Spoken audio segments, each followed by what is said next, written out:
आज हम लोग पढ़ने जा रहे हैं क्लास 10 का सबसे इंपॉर्टेंट चैप्टर विद्युत।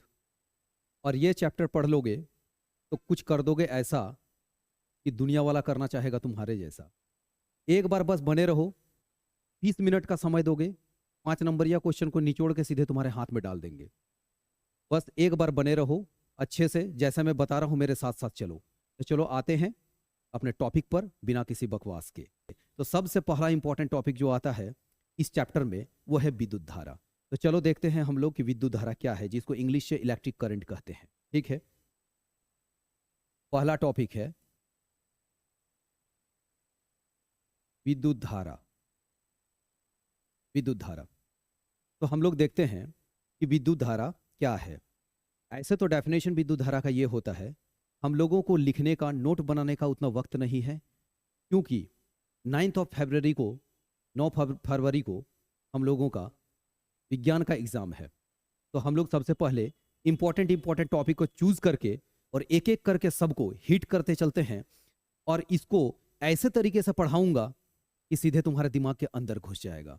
और इसीलिए हम लोग क्या करेंगे, एक एक करके टॉपिक को पढ़ते चलेंगे बिना किसी बकवास के, और सारे चीजों को एक एक करके मेरे साथ देखते रहो। कहीं पर भी कोई दिक्कत नहीं होगा, 1% का भी प्रॉब्लम नहीं होगा, बिना याद किए हुए याद करवा दूंगा। Science can be learn only feeling, not by repetitions. बार बार रट के, बार बार लिख कर साइंस को पढ़ा नहीं जा सकता। विज्ञान को पढ़ने के लिए फील चाहिए, और मैं कंप्लीट फील दे दूंगा तुम्हें। बस तुम क्या करो, मेरे साथ बने रहो। बस 20 मिनट का वक्त दे दो, सिर्फ 20 मिनट। ठीक है, तो पहले देखते हैं हम लोग कि विद्युत धारा क्या है। आवेश की प्रवाह के दर को विद्युत धारा कहते हैं। क्या बोला मैंने? आवेश के प्रवाह की दर को विद्युत धारा कहते हैं। बच्चों, यहां पर आवेश क्या है? इलेक्ट्रॉन को आवेश कहा जा रहा है यहां पर।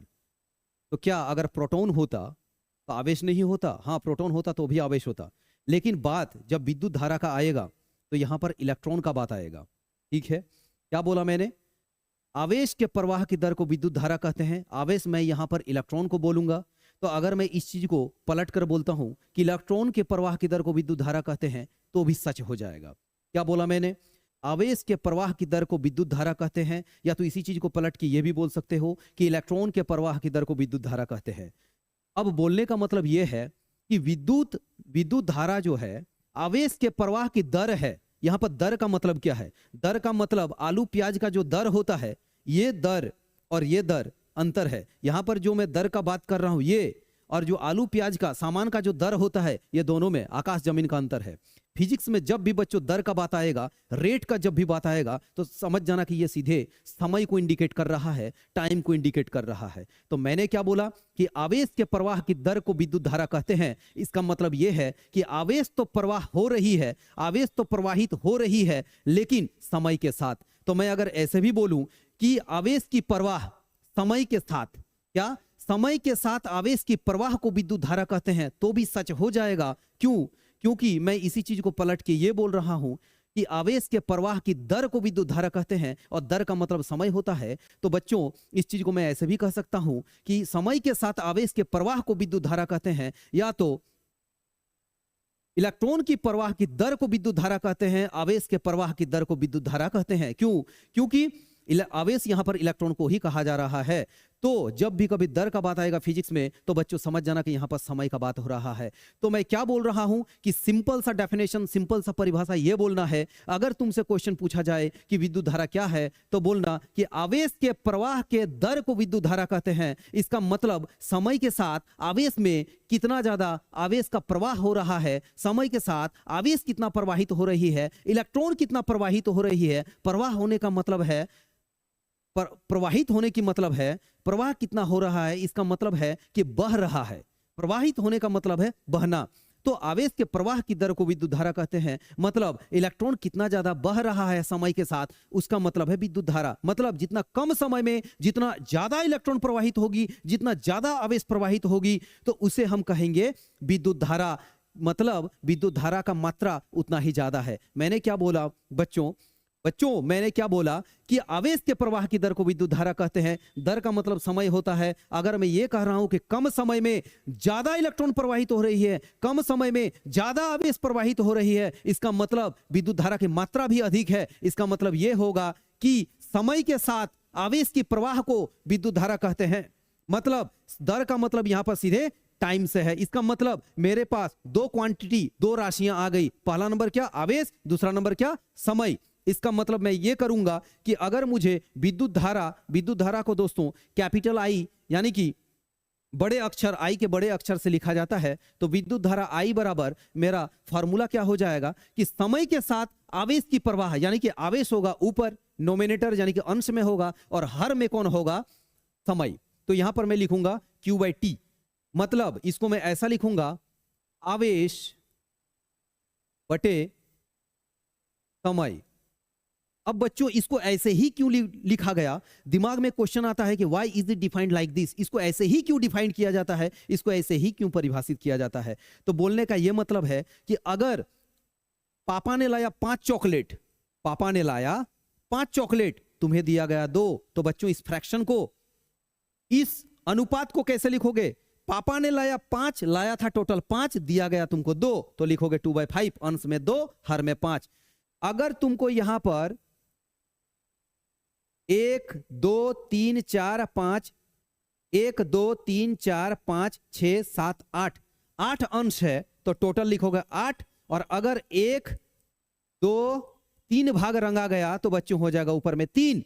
मतलब संपूर्ण को नीचे रखा जाता, उनमें से जो होता है उसको ऊपर लिखा जाता है। इसका मतलब यह होगा कि मेरे पास टोटल समय, कुल समय अगर T है, उनमें से प्रवाहित हो रही है आवेश Q, तो मैं इस चीज को लिखूंगा Q/T। इसका मतलब अगर विद्युत धारा को मैंने लिखा Q/T, इसका मतलब यह हुआ कि कुल समय था मेरे पास T, और उस कुल समय T में आवेश की मात्रा Q प्रवाहित हुई है, तो मैं इस चीज को विद्युत धारा I बराबर लिखूंगा Q/T। विद्युत धारा I बराबर लिखूंगा Q/T। इसको बड़े अक्षर I से इंडिकेट किया जाता है, I से निर्देशित किया जाता है। यह एक विद्युत धारा, ये जो विद्युत धारा है बच्चों, विद्युत धारा एक अदिश राशि है। विद्युत धारा एक अदिश राशि है। विद्युत धारा एक अदिश राशि है। विद्युत धारा अदिश राशि होती है। और क्यों अदिश क्यों है? अदिश इसलिए है क्योंकि विद्युत धारा की कोई दिशा नहीं होती। जिस भौतिक राशि का कोई दिशा नहीं होती वो एक अदिश राशि होती है। तो जो विद्युत धारा होगी वो एक अदिश राशि होगी। चलो अब हम लोग देखते हैं कि इसका एसआई मात्रक क्या होता है। विद्युत धारा का बच्चों, विद्युत धारा का अगर मैं एसआई मात्रक का बात करूं, एसआई मात्रक, तो विद्युत धारा का एसआई मात्रक एम्पियर होता है। विद्युत धारा का एसआई मात्रक एम्पियर होता है। एम्पियर विद्युत धारा का एसआई मात्रक होता है एम्पियर। लेकिन अगर कोई वैकल्पिक मात्रक का बात किया जाए, क्या इसके अलावा कोई और मात्रक नहीं हो सकता है क्या? बिल्कुल हो सकता है। क्या हो सकता है? मुझे पता है कि जब विद्युत धारा I बराबर Q/T होता है, तो Q का मतलब आवेश, और आवेश का एसआई मात्रक होता है कूलम। तो मैं क्या बोलूंगा? कूलम। और टाइम का होता है यानी कि समय का होता है सेकंड, यानी कि इसको दोस्तों मैं कूलम प्रति सेकंड भी लिख सकता हूं। यानी कि मैंने क्या क्या चीज सीखा कि आवेश की प्रवाह की दर को विद्युत धारा कहेंगे। इसको निर्देशित किया जाएगा अंग्रेजी के बड़े अक्षर I से। यह एक अदिश राशि है और इसका एसआई मात्रक एम्पियर होता है। और इसका कोई वैकल्पिक मात्रक का अगर बात करूं तो कूलम पर सेकंड होता है, कूलम प्रति सेकंड होता है। मैंने दोस्तों शुरू में ही कहा था कि science can be learn only feeling, not by repetition और रॉट। बार बार लिखने, बार बार रट्टा मारने से विज्ञान को नहीं पढ़ा जा सकता है, केवल उसे फीलिंग से पढ़ा जा सकता है। मेरे साथ बने रहो, रटने नहीं दूंगा, बिना याद किए हुए याद करवा दूंगा। ठीक है, चलो आगे बढ़ते हैं। टॉपिक क्लियर हो गया। अगर इसको स्क्रीनशॉट लेना है तो आप इसको स्क्रीनशॉट ले सकते हैं, उसके बाद आप अपने कॉपी में नोट कर सकते हैं। नोट नहीं भी करोगे, सीधे एग्जाम में चले जाओगे, लिख कर आओगे। चलो दोस्तों आगे बढ़ते हैं।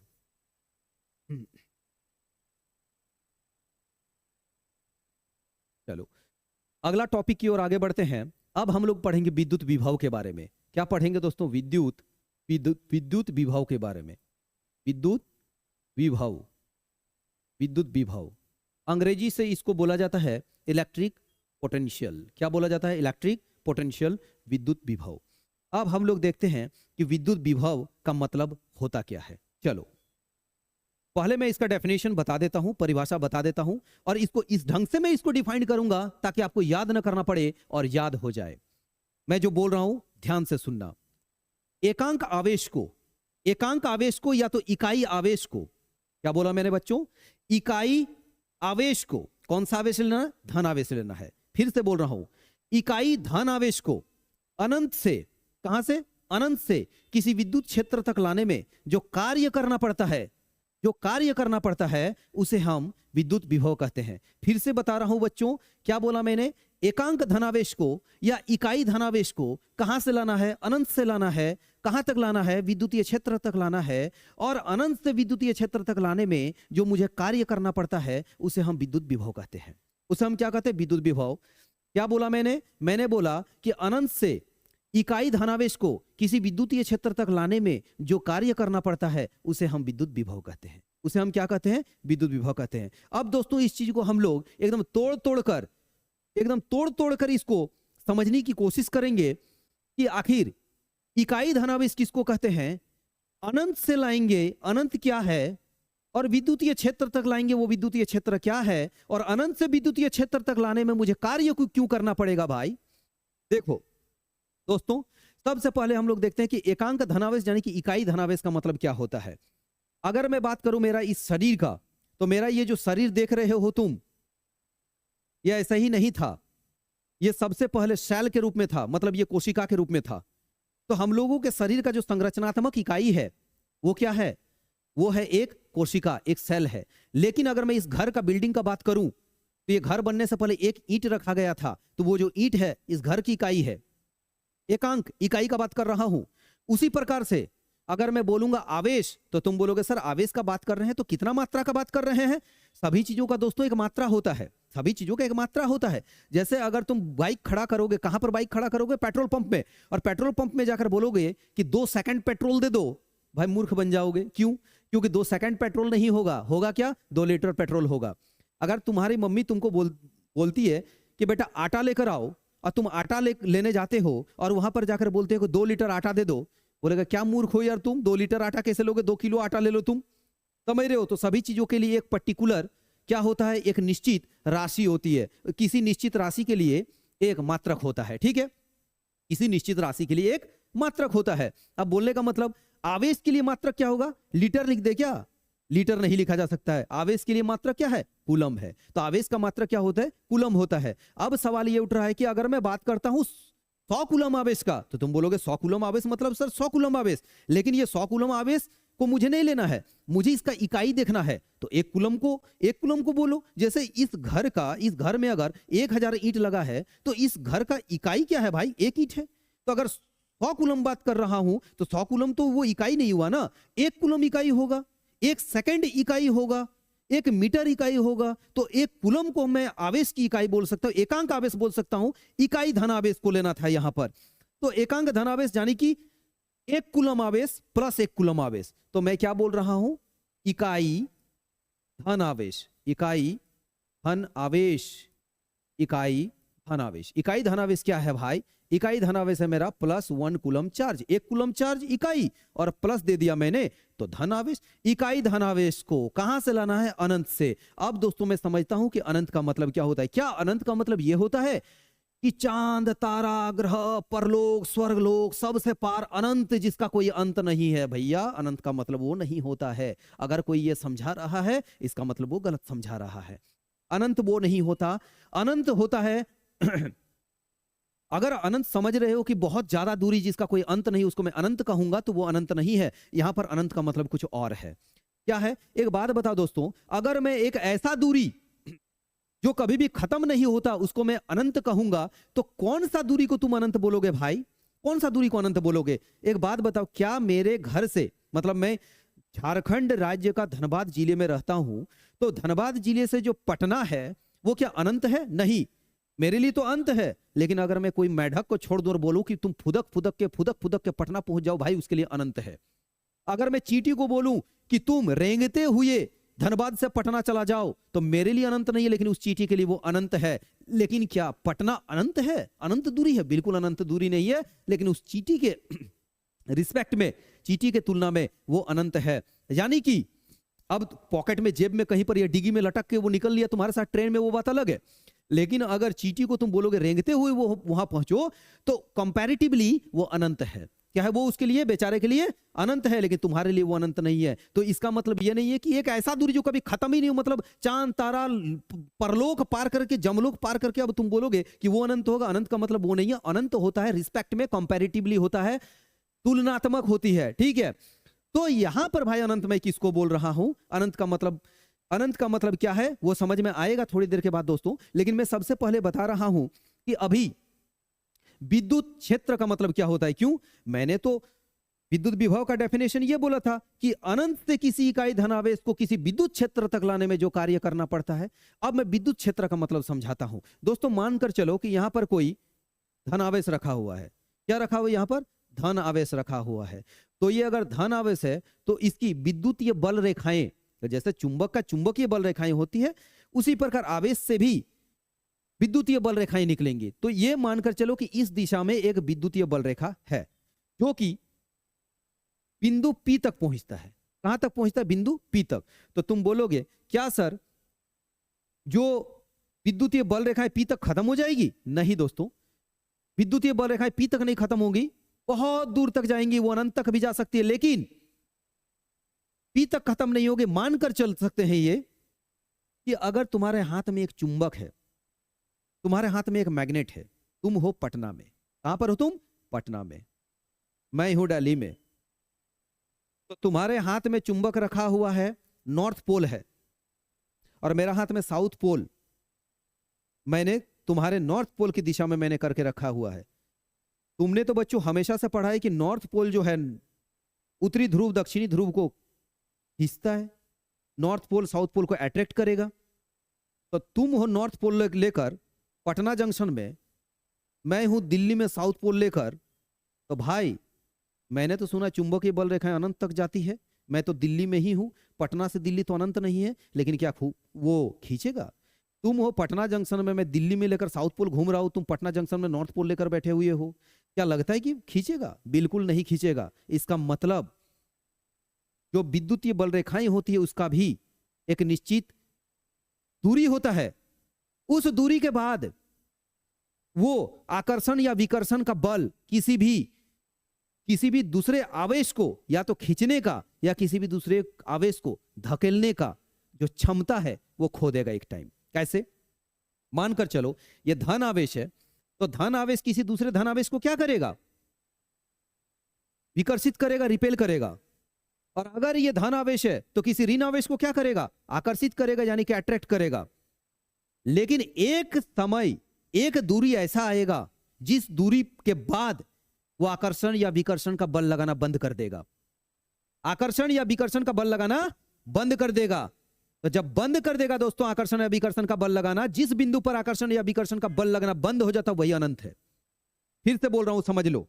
तो जहां पर आकर्षण या विकर्षण का बल काम करता है उसको फिर क्या बोलेंगे? तो समझ लो बढ़िया से। किसी भी आवेश के चारों ओर का वह क्षेत्र, क्या बोला मैंने? किसी भी आवेश के चारों ओर का वह क्षेत्र जहां तक आकर्षण या विकर्षण का बल कार्य करता है। क्या बोला मैंने दोस्तों? कि अगर किसी भी आवेश के चारों ओर का क्षेत्र को मैं देख रहा हूं, जिस क्षेत्र तक किसी दूसरे आवेश को ले आने पर आकर्षण या विकर्षण का बल का अनुभूति हो रही है, तो मैं उतने दूर तक का क्षेत्र को मैं विद्युतीय क्षेत्र कहूंगा। आवेश के चारों ओर का वह क्षेत्र जहां तक आकर्षण और विकर्षण का बल का अनुभूति किया जा सकता हो, उतना दूर तक के क्षेत्र को विद्युतीय क्षेत्र कहेंगे। और उस क्षेत्र के जस्ट बाहर जैसे ही चले जाते हैं, आकर्षण विकर्षण का बल कार्य करना बंद कर देता है, उतना दूर उस क्षेत्र को जैसे ही आकर्षण विकर्षण का बल काम करना बंद किया, उसी बिंदु से जस्ट बाहर चले जाते हैं, उसको मैं अनंत कहूंगा। लेकिन ऐसा नहीं है कि अनंत का मतलब बहुत दूर जमलोक तक पहुंच गए तो वो अनंत है। तो तुमसे मैं बता रहा हूं, तुमसे अगर कोई पूछता है कि बाबू बताओ मैं विद्युतीय क्षेत्र किसको कहूंगा, तो बोलना आवेश के चारों ओर का वह क्षेत्र जहां तक आकर्षण या विकर्षण का बल कार्य करे वो कहलाएगा विद्युतीय क्षेत्र। और जहां पर आकर्षण और विकर्षण का बल काम करना बंद कर देगा तो मैं उस क्षेत्र को मैं अनंत कहूंगा।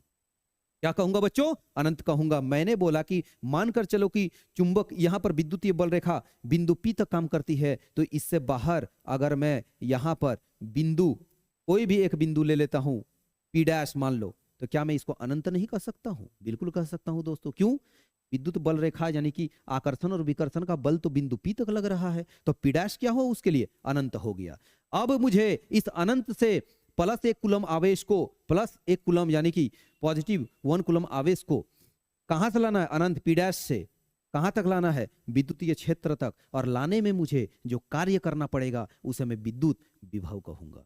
क्या कहूंगा? विद्युत विभव। अब सवाल उठ रहा, सर आपने तो इकाई धनावेश बताया, चलो मैंने माना। सर आपने विद्युतीय क्षेत्र बताया, सर ये भी मैंने माना।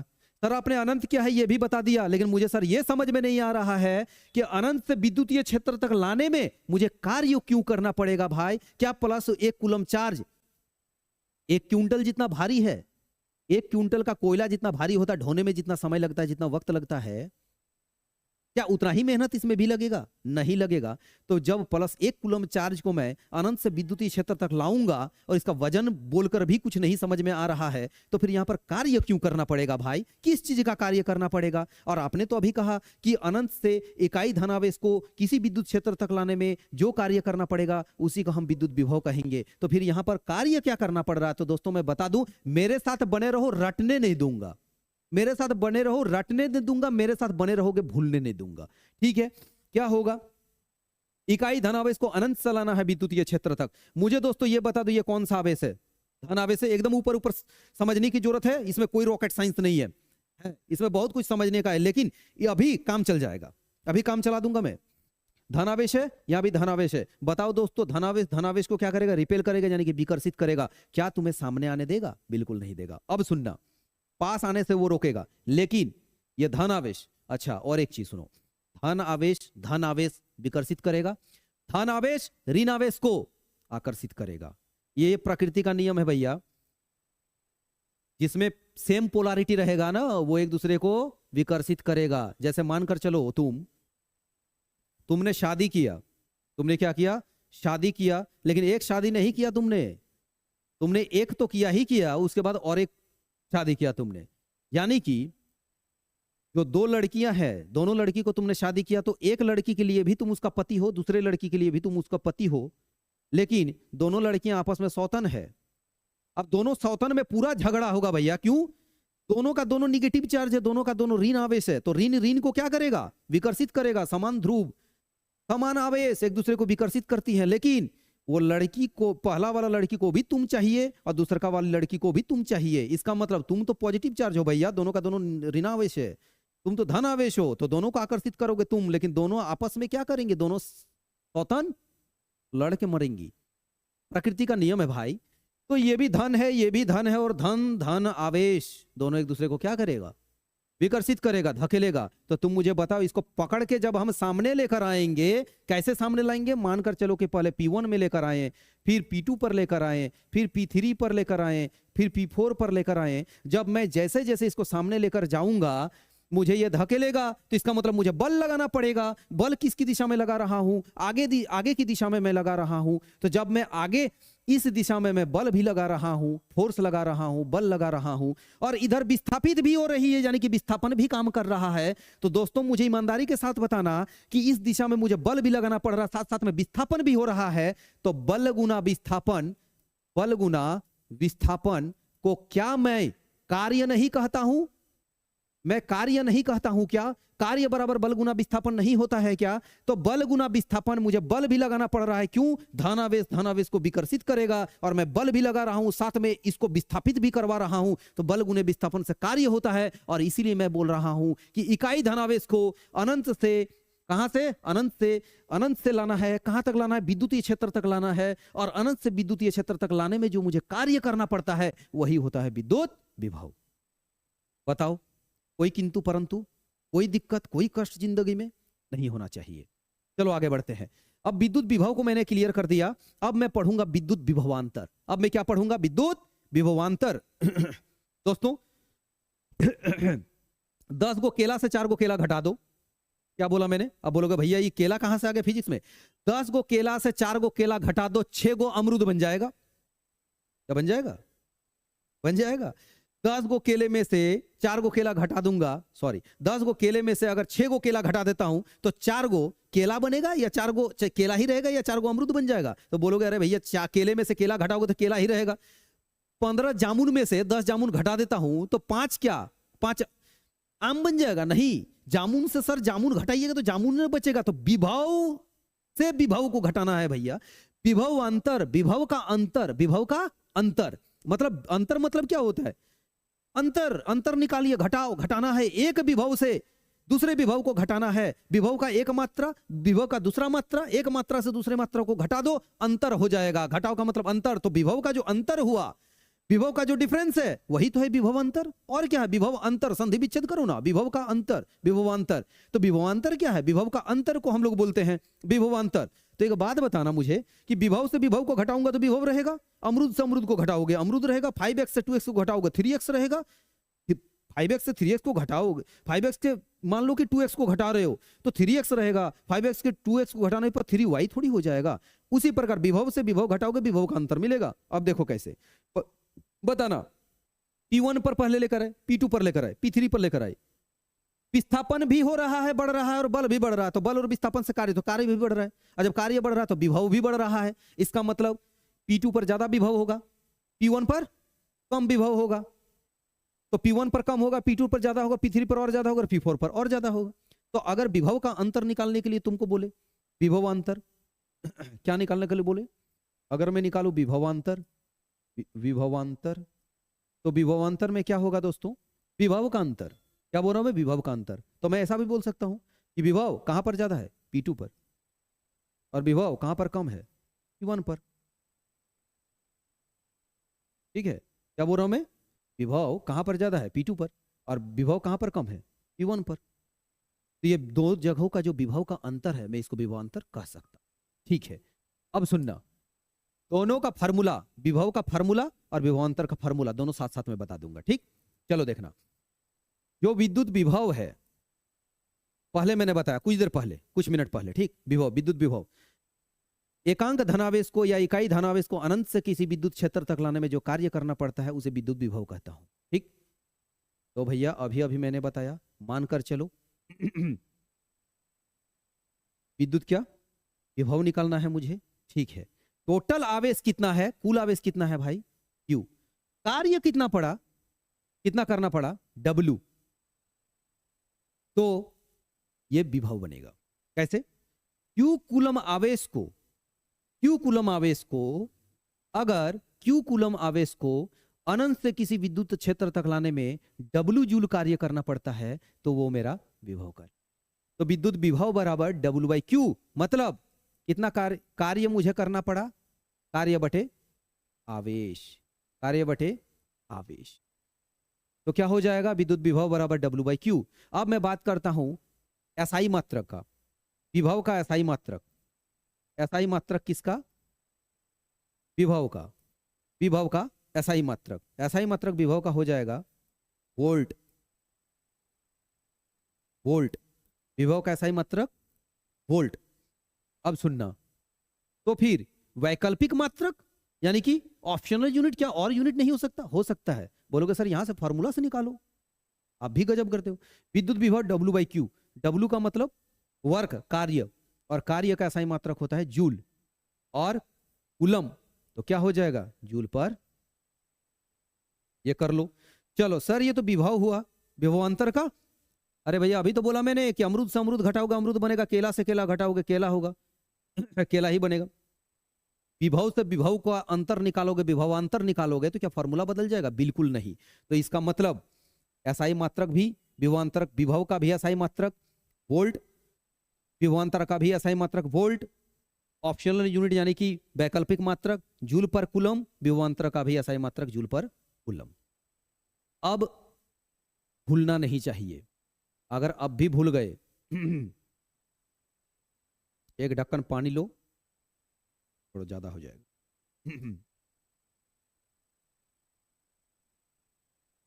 चलो आगे बढ़ते हैं। अब हम लोग क्या करेंगे ये क्वेश्चन बड़ी पूछा जाता है। 1 वोल्ट, 1 वोल्ट को परिभाषित करें। 1 वोल्ट को परिभाषित करें। Define 1 volt. ये क्वेश्चन बड़ी पूछता है। 1 वोल्ट को 1 वोल्ट को परिभाषित 1 वोल्ट को परिभाषित करना है। 1 वोल्ट को परिभाषित करना कोई बहुत बड़ी बात है क्या? 1 वोल्ट को परिभाषित करना बहुत बड़ी बात है क्या? विद्युत विभव विभव इसको V से इंडिकेट किया जाता है बाबू। विद्युत विभव बराबर W/Q। विद्युत विभव V बराबर W/Q, मतलब Q कूलम चार्ज को ढोने में W वर्क करना पड़ रहा है, तो विभवांतर V हो गया। सर Q कूलम चार्ज को ढोने में कहां से अनंत से विद्युत क्षेत्र तक ढोने में W कार्य करना पड़ता है, तो सर विभव जो है वो V हो जाता है। तो सर क्या मैं ऐसा नहीं बोल सकता हूं कि अगर मैं 1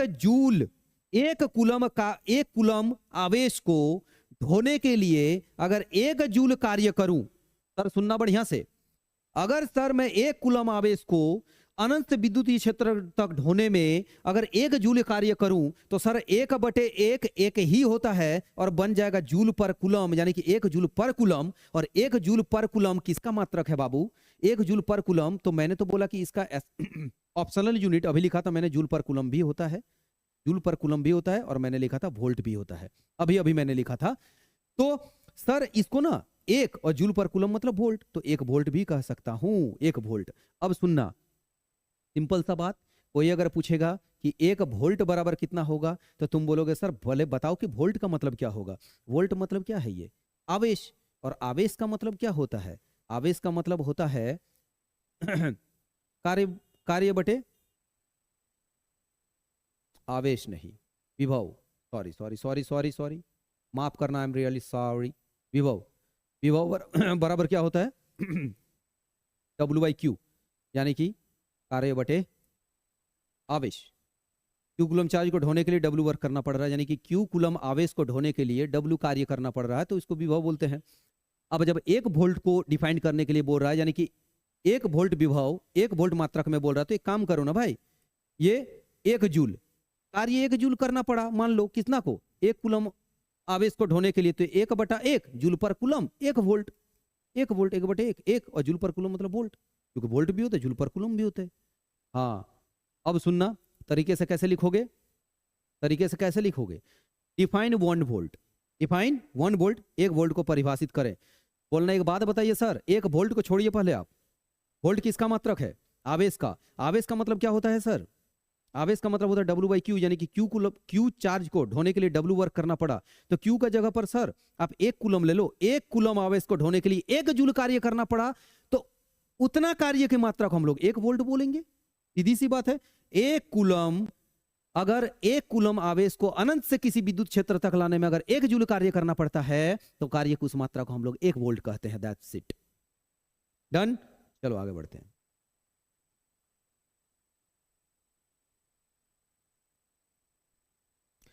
बच्चों, अब हम लोग क्या पढ़ेंगे? अब हम लोग थोड़ा पढ़ लेते हैं प्रतिरोध के बारे में। क्यों? विद्युत धारा के बारे में पढ़ा तुमने, आवेश के प्रवाह, आवेश का बहाव। अरे भैया, इस बहाव को रोकने के लिए भी तो कोई होना चाहिए ना, तो रोकेगा। जब हीरो मार्केट में आ जाता है तो उसका विलेन भी खड़ा हो जाता है। तुम्हारा सपोर्टर जिस दिन आएगा तो तुम्हारा हेटर भी खड़ा हो जाएगा, और हेटर होना बहुत जरूरी है। हेटर होना बहुत जरूरी है। प्रतिरोध, क्या पढ़ेंगे? प्रतिरोध, रेजिस्टेंस, प्रतिरोध। इसको अवरोध भी बोल सकते हैं भाई, और इसको विरोध भी बोल सकते हो तुम।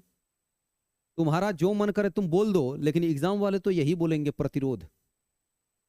आता है तो प्रतिरोध ही मैक्सिमम टाइम लिखा हुआ रहता है। ठीक है, अब सुनना, ये प्रतिरोध क्या है? तो मैंने बोला ना कि अगर हीरो अगर आवेश को मान रहे हो, आवेश के प्रवाह है, तो विलेन कौन हो जाएगा? प्रतिरोध हो जाएगा। तो रोकने की कोशिश करेगा, उसको रोकने की कोशिश करेगा। तुम बोलोगे सर हीरो के बाद विलेन आना इंपॉर्टेंट था क्या?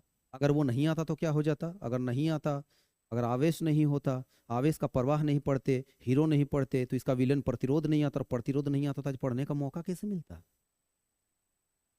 ठीक है, तो ये चीज है। अब सुनो, करते हैं क्या है इसको। प्रतिरोध क्या है? सीधा सा बात है, प्रतिरोध का मतलब विरोध। प्रतिरोध का मतलब विरोध।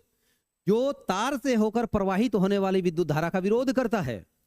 जो तार से प्रवाहित होने वाली विद्युत धारा का विरोध करता है। जो मतलब कौन? जो मतलब कौन?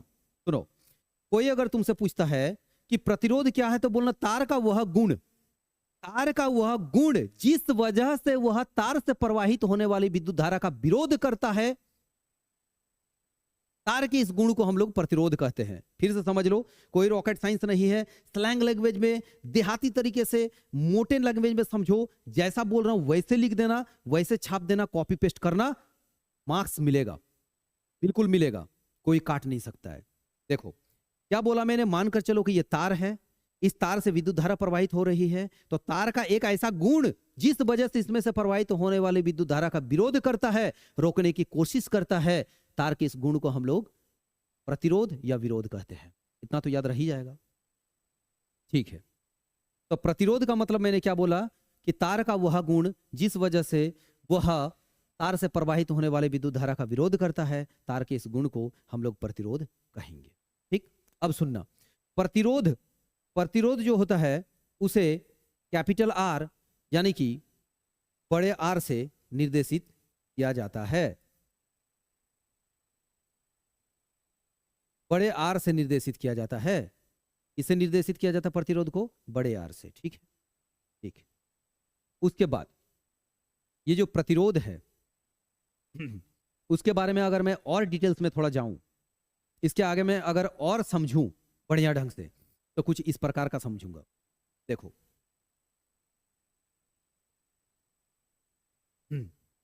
अच्छा, ये जो प्रतिरोध है इसका एसआई मात्रक, इसका एसआई मात्रक, प्रतिरोध का एसआई मात्रक, एसआई मात्रक क्या हो जाएगा बाबू?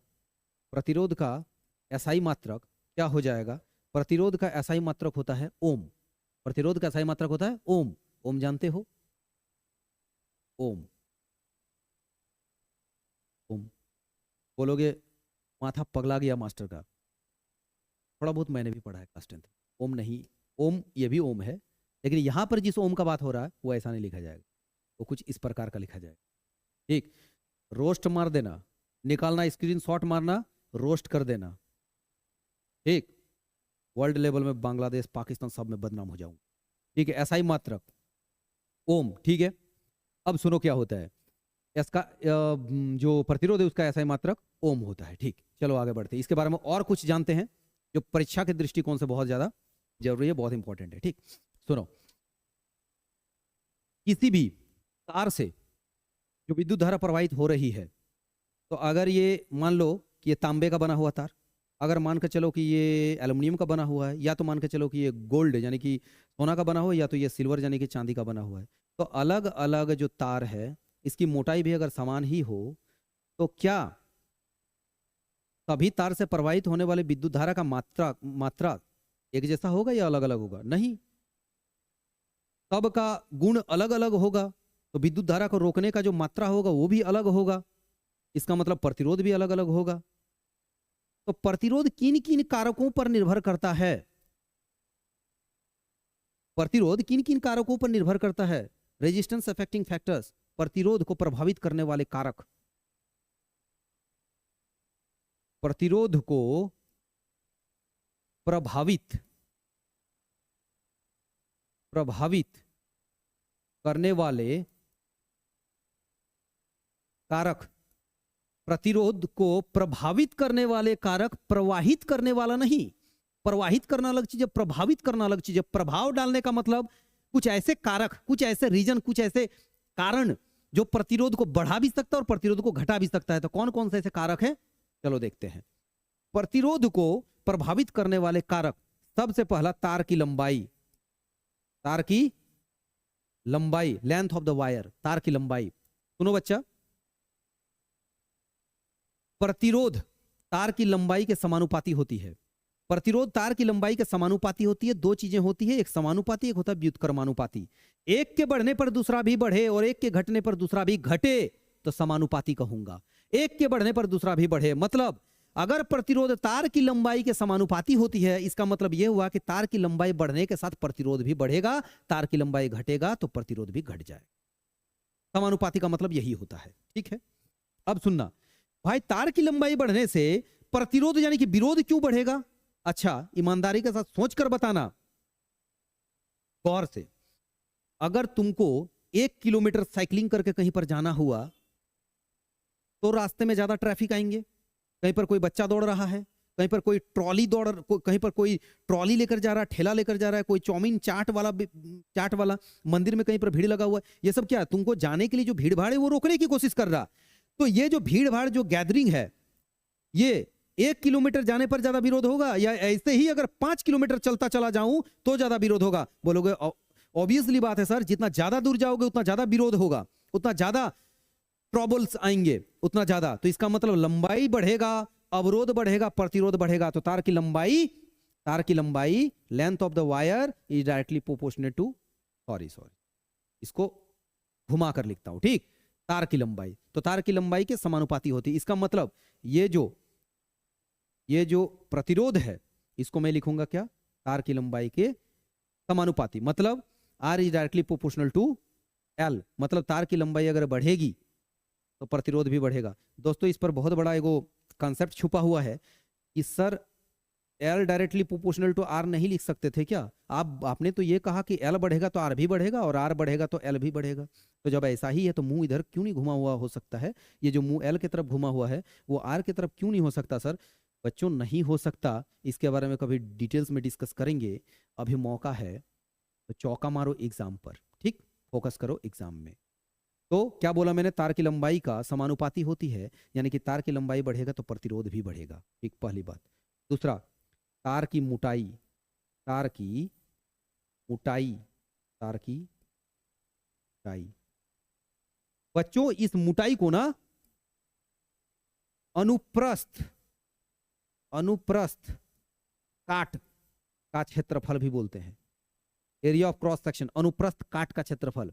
बोले काट मतलब क्या लकड़ी होता है? नहीं, अनुप्रस्थ काट। ये चीज जो है ना, इसको मैं अगर ऐसे काटूं तो अगर तुम ये वाला पोर्शन देखोगे तो तुमको दिखाई मिलेगा सर्कल, यानी कि एक वृत्त जैसा गोल दिखाई मिलेगा। फिर पतला पतला काटते चलो तो तुमको सिक्का जैसा नजर आने लगेगा, वृत्त जैसा नजर आने लगेगा। वो जो वृत्त दिख रहा है उसी वृत्त का क्षेत्रफल को अनुप्रस्थ काट का क्षेत्रफल बोल रहा हूं। पतला है, काटेंगे तो जो वृत्त निकलेगा छोटा छोटा निकलेगा, तो अनुप्रस्थ काट का क्षेत्रफल छोटा हुआ। मोटाई कम, अनुप्रस्थ काट का क्षेत्रफल भी कम। यही वाला अगर इतना मोटा रहता और काटते तो वो सिक्का जो है वो सर्कल भी बड़ा बड़ा आता। यानी कि तार की मोटाई बढ़ेगा तो अनुप्रस्थ काट का क्षेत्रफल बढ़ेगा, तार की मोटाई घटेगा, अनुप्रस्थ काट का क्षेत्रफल घटेगा। दोनों बराबर चीज है, अनुप्रस्थ काट का क्षेत्रफल बोलो, मोटाई बोलो, ठीक। तार की मोटाई को अगर बढ़ा दूं प्रतिरोध कम हो जाएगा। बोलोगे ये कैसे होगा सर? एक बात बताना, साइकिलिंग करके तुमको इतना पतला रास्ता से चलने के लिए बोला जा रहा है जिसकी चौड़ाई केवल 1 फीट है और बगल बगल में खाई है। तो बताओ 1 फीट चौड़ा रास्ता, पुल और बगल बगल में खाई, उसमें साइकिल चलाना आसान है? या अगर वही चौड़ाई अगर मैं 10 फुट कर दूं, बहुत ज्यादा चौड़ाई, तो उसमें साइकिलिंग करना आसान है? तो तुम बोलोगे सर चौड़ाई बढ़ाइएगा तो साइकिलिंग करके जाना आसान है, विरोध कम होगा, रास्ता पतला होगा, स्लिप करके, पिछल कर, अनबैलेंस करके खाई में गिरने का चांसेस ज्यादा हो जाएगा। मतलब यहाँ पर जो मेरा बोलने का मतलब तुमसे नहीं था कि तुम साइकिलिंग करके पार हो रहे हो। वो जो रास्ता है वो है तार और जो तुम हो वो हो इलेक्ट्रॉन। इसका मतलब पतले रास्ते में अगर तुमको पार होने में कष्ट हो रहा है तो वायर जो है, पतले वायर पर, पतले तार पर इलेक्ट्रॉन को भी पार होने में, गमन होने में कठिनाई होगी। रास्ता चौड़ा होगा, तार की मोटाई बढ़ेगी तो इलेक्ट्रॉन को प्रवाहित होने में उसे भी आसानी होगी। तो विरोध प्रतिरोध का बात कर रहा हूं, तो रास्ता पतला, विरोध ज्यादा। इसका मतलब यह हुआ कि जो तार की मोटाई है, रेजिस्टेंस यानी कि प्रतिरोध, ये क्या होगा? जो ए है यानी कि एरिया ऑफ क्रॉस सेक्शन, यानी कि तार की मोटाई, अनुप्रस्थ काट का क्षेत्रफल, उसी को ए बोल रहा हूं, उसका अगर मैं लिखता हूं डायरेक्टली प्रोपोर्शनल, अभी नहीं लिखूंगा, रिस्क हो जाएगा, फिर रोस्ट हो जाएगा मेरा। डायरेक्टली प्रोपोर्शनल अगर लिखता हूं, इसका मतलब यह होगा कि मोटाई बढ़ने पर प्रतिरोध भी बढ़ेगा। अरे भैया मोटाई बढ़ने पर तो प्रतिरोध कम हो रहा है, इसका मतलब इसको इन्वर्सली प्रोपोर्शनल यानी कि 1 के बट्टे में लिखूंगा मैं, 1/A और लगा दूंगा यहां पर प्रोपोर्शनल। ठीक, इसको ले लो इक्वेशन 1, इसको ले लो इक्वेशन 2, और सुनना, इतना ही नहीं, अभी और सुनिए। दो चीज हो गया, तार की प्रकृति के ऊपर में भी निर्भर करता है। तार की प्रकृति, अब बोलोगे सर ये कौन सा प्रकृति हुआ? तार की प्रकृति क्या है? तार की प्रकृति मतलब तार का क्वालिटी, सोना का बना हुआ है प्रतिरोध अलग होगा, चांदी का बना हुआ है प्रतिरोध अलग होगा, लोहा का बना हुआ है तो प्रतिरोध अलग होगा। यानी कि तार की प्रकृति पर भी निर्भर करता है। सर और किसी चीज पर निर्भर करता है? बिल्कुल दोस्तों, देखो तापमान, तापमान टेम्परेचर पर भी निर्भर करता है। कैसे? एक बात बताओ, क्या तापमान बढ़ाने से विरोध बढ़ेगा? बिल्कुल बढ़ेगा। तापमान बढ़ा दोगे विरोध बढ़ेगा? बढ़ जाएगा। बोलोगे कैसे बढ़ जाएगा? मैं तुम्हें बता रहा हूं। तुम साइकिलिंग करके पार हो रहे थे, कहीं पर जा रहे थे, रोड से होकर गुजर रहे थे, दुर्गा पूजा का समय था, भीड़ भाड़ बहुत ज्यादा था, चाट चौमिन वाला लगा हुआ था, चौमिन के अगल बगल में लड़कियां मंडरा रही थी, लड़कियों के अगल बगल में लड़के मंडरा रहे थे, प्रसादी वाला था, मूर्ति दर्शन करने वाला का वाले अलग थे, और कुछ जो मनचले लड़के थे वो भी अगल बगल में ही मंडरा रहे थे। भीड़ भाड़ काफी था, साइकिलिंग करके पार होना था, टिंग टिंग टिंग टिंग टिंग टिंग टिंग टिंग घंटी मारकर पार हो गए, फिर भी पार हो सकते थे। लेकिन अचानक से जब उधर से रिटर्न आ रहे हो, वही रोड है, उतना ही भीड़ है, लेकिन हुआ क्या, एट अ टाइम बम फोड़ दिया गया, भगवान न करे बम फोड़ दिया गया। अब बताओ अफरा तफरी मचेगा? अफरा तफरी कैसे मचेगा? एक क्या करेगा, दूसरे को धकेलेगा, दूसरे तीसरे को धकेलेगा, ऐसे करेगा, कोलाइड करेगा, टकराएगा, दौड़ेगा, भागेगा, अफरा तफरी मचेगा। तो जब उधर से रिटर्न आ रहे थे तुम, तो जाने के वक्त जितना आसानी से चले गए, क्या आने के वक्त उतने आसानी से आ पाओगे? नहीं, भीड़ भाड़ बढ़ जाएगा, जिग जग मोशन बढ़ जाएगा, रैंडम मोशन बढ़ जाएगा, यादृच्छिक गति बढ़ जाएगी, और उस कंडीशन में तुम्हारा आसान आना, मतलब तुम्हारा आना फिर उधर से रिटर्न आना सुगम नहीं होगा, प्रतिरोध बढ़ जाएगा, विरोध बढ़ जाएगा। बस यही वाला चीज होता है। इलेक्ट्रॉन अपना अरेंजमेंट में था, सुचारू रूप से था, जैसे ही तापमान बढ़ाया गया एनर्जाइज हो गया, इलेक्ट्रॉन में एनर्जी आ गया, और जैसे ही बम फोड़ने जैसा यहां पर भी चारों तरफ से अफरा तफरी मच गया, यादृच्छिक गति आ गई, रैंडम मोशन आ गया, जिग जैग मोशन आ गया, और इस वजह से विरोध प्रतिरोध बढ़ गया। यानी कि इस बात पर सच्चाई है क्या, कि तापमान अगर बढ़ेगा तो प्रतिरोध विरोध वो भी बढ़ जाएगा। तो इन सब चीजों के ऊपर में डिपेंड करता है। आई होप बच्चों ये वीडियो पसंद आई होगी। अगर वीडियो पसंद आ जाए एक लाइक कर देना, कमेंट सेक्शन में जाकर बता देना कि ये वीडियो कैसी लगी, और सब्सक्राइब करके घंटी को प्रेस करके ऑल बटन दबा देना, ताकि इस प्रकार के वीडियो अगर मैं अपलोड करूं तो सबसे पहले इसका नोटिफिकेशन आप तक पहुंच जाए।